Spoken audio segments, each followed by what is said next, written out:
Agora, o segundo bloco aqui é relacionado ao doente com comorbidade, o doente idoso, o doente com sequela neurológica, que já tem disfunção encefálica, alteração de cognição, por exemplo, doente acamado, doentes imunossuprimidos de maneira geral. Então, esses doentes, eles podem se apresentar com sepse com manifestações tênues, discretas. Então, isso é um ponto muito delicado para a gente. E a gente tem uma população de idosos hoje muito grande. Nossa pirâmide, né, de idade mudou, né? A gente tem hoje muito paciente mais idoso do que tinha há 10, 20 anos, 20 anos atrás. O país vai ter um desenvolvimento maior, a sobrevida das pessoas, a taxa de sobrevida é maior, e aí acaba tendo uma população maior de idosos. E muito também uma população de pacientes doentes, enfermos, nos domicílios, dentro de home care, ou próprias famílias cuidando. Então, você tem hoje uma gama de pacientes nas suas casas, adoecidos. Ou mesmo doentes mais crônicos de hospital, hospitais gerais, fase de transição, você vai ter doente internado com condições clínicas ruins, sequelados muitas vezes. Tal. E esses doentes podem infectar, podem fazer sepsis. Então, isso é um dado muito significativo. Isso pode ocorrer, muitas vezes, porque são doentes que estão com condições clínicas com facilidade para a infecção. Então, o paciente pode estar sondado, traqueostomizado, sonda nasointeral, alimentação interal, doentes que podem ter disfagia por sequela neurológica. Então, são todas as condições que fazem com que ele tenha mais facilidade de infecção. Ou mesmo sequelas de outras infecções, outras internações, sequelas pulmonares, né? Alterações intestinais crônicas, como diarreia por dieta, com intolerância, em vários aspectos. E esses doentes podem infectar, fazer um sítio primário de infecção, e em seguida fazer sepse de uma maneira diferente do que aquele paciente imunocompetente, aquele paciente rígido que fez sepse. E aqui tem um detalhe importante. Então, às vezes, os doentes chegam para você com um processo de disfunção orgânica discreto. E aqui tem um ponto importante, diferente do rígido, que a síndrome febril, a febre nesses doentes, ela já não é tão frequente, não é tão sistemática que não ocorre no paciente que não tem patologia prévia, que é isso. E aqui nós temos alguns problemas. Então, o paciente mais idoso pode desenvolver infecções, císticas primárias, infecções com sepsis, inclusive, sem fazer febre nenhuma. Isso pode ser um desafio clínico para a gente. Então, o doente que está com cognição ruim, não tem capacidade de queixa clínica, então como que ele vai se apresentar para você? Ele vai se apresentar, às vezes, com piora de consciência. E quem vai identificar isso? Você não vai conseguir identificar, porque você não está no dia a dia com esse doente. Quem vai identificar isso é o cuidador, né? A família que está do lado dele. Ou se estiver no hospital, se eles enfermagem está vendo ele diariamente, o colega que está acompanhando. Né? Então, esse doente vai se apresentar clinicamente para você de uma maneira clínica mais sutil, e você tem que tomar mais cuidado. A valorização clínica da sintomatologia que ele vai trazer para você, o que a família e os cuidadores vão trazer para vocês, você precisa valorizar com cuidado.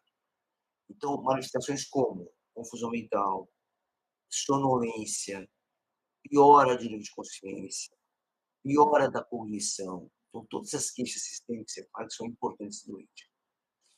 Alterações do hábito intestinal, o paciente para de evacuar ou ter diarreia. Então, todos sinais. Lembram quem faz pediatria? Lembra na pediatria como é que é? Quando tem pneumonia, às vezes, tem diarreia, criança, distensão abdominal, não tem esses casos. O idoso, às vezes, se comporta assim. Então, ele começa a fazer manifestação sistêmica em outros sítios que não é de foco primário. E, às vezes, se apresenta com sepse para você. E, às vezes, o diagnóstico não é tão fácil.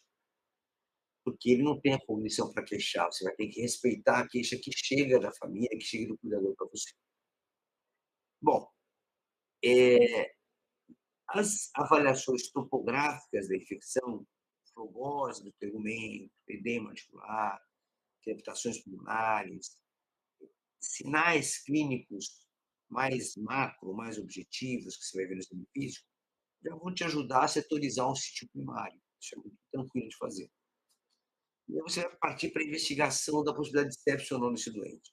Claro que várias regras que a gente falou anteriormente para o doente que não tinha nada de doença. mas aqui você vai ter que tomar mais cuidado ainda. Então, além dos dados clínicos, dos sinais vitais, frequência cardíaca, respiratória, pressão arterial, saturação de oxigênio e a temperatura, você vai precisar de recursos laboratoriais que possam investigar sítios de disfunção orgânica. Claro que esses recursos que eu vou falar agora também fazem parte do primeiro bloco, do doente rígido. Então, eu preciso medir perfusão tecidual do doente. Eu vejo clinicamente, eu vejo perfusão tecidual como? Eu vejo enchimento capilar, eu aperto a extremidade e vejo o tempo de enchimento. Se o enchimento da extremidade demora mais de 3 segundos, você considera que está diminuído, está lentificado. Extremidade fria, né? Pressão arterial e hipotensão arterial, taquicardia, pulso mais fino. Então, tudo são sinais de hipoperfusão tecidual. Sinais clínicos de beira de leito, que é fácil você identificar. Mas eu uso o laboratório para isso também. Como é que eu faço? Eu uso o lactato. O lactato é um marcador sensível para isso, bastante sensível e específico. Então, o lactato aumentado, ele vai mostrar para a gente que há um sofrimento endotelial, de estresse endoteliais, e vai mostrar que é uma perfusão diminuída desse doente. Então, a hiperlactatemia é um marcador importante de sepsis para você. Então, todo doente que tem uma subida de sepsis, tem um lactato alto, você considera como importante ser achado. Ok? Junto a isso, eu vou ver outros órgãos com disfunção que eu falei anteriormente. E aqui cabe a função renal, a creatinina, para você medir se há uma disfunção renal. Você vai estar medindo o volume urinário, mas o volume urinário você vai ter que estar acompanhando. Muitas vezes o doente não chega essa informação para você. Você vai ter que estar com ele internado e medir o volume urinário. Mas você pode medir a disfunção orgânica com a creatinina, tranquilo. Ver a parte pulmonar, a parte respiratória, você vai trabalhar com hipoxemia, você vai colher uma gás arterial e vai medir o nível de oxigênio. Numa situação diferente, mais grave, pode ter uma retenção de CO2 importante. Se o paciente for pulmonar crônico, você tem que analisar com cautela isso. Então, existem algumas correções para poder fazer, mas aí a manifestação clínica dele vai ser importante para você, porque os doentes são hipoxêmicos crônicos, às vezes, ou retentor ou não de CO2. Então, você vai ter que ter um critério um pouco diferente para poder avaliar, mas vale ainda a hipoxemia desses doentes. Você vai avaliar, além da função pulmonar, a função renal, você vai ver a parte cefálica, que vai ter aqui, como eu falei para vocês, não tem dado no laboratório para isso. Vai ver outras funções laboratoriais, como o nível de plaqueta, que é um dado importante. Então, a plaquetopenia, um marcador de disfunção plaquetária, isso é um marcador de alteração do sistema hematopoético, ou mesmo sistema de coagulação. Você vai ver o sistema de protrombina e tromboplastina, se estão alargados ou não. Normalmente, na primeira fase da sepse, não altera muito. Altera na evolução da sepse. Principalmente quando vai desenvolver CIVD, você tem outras coisas, fibrinogênito. Mas, para uma parte inicial de triagem, a tromboplastina e a protrombina já são suficientes, junto com a plaqueta.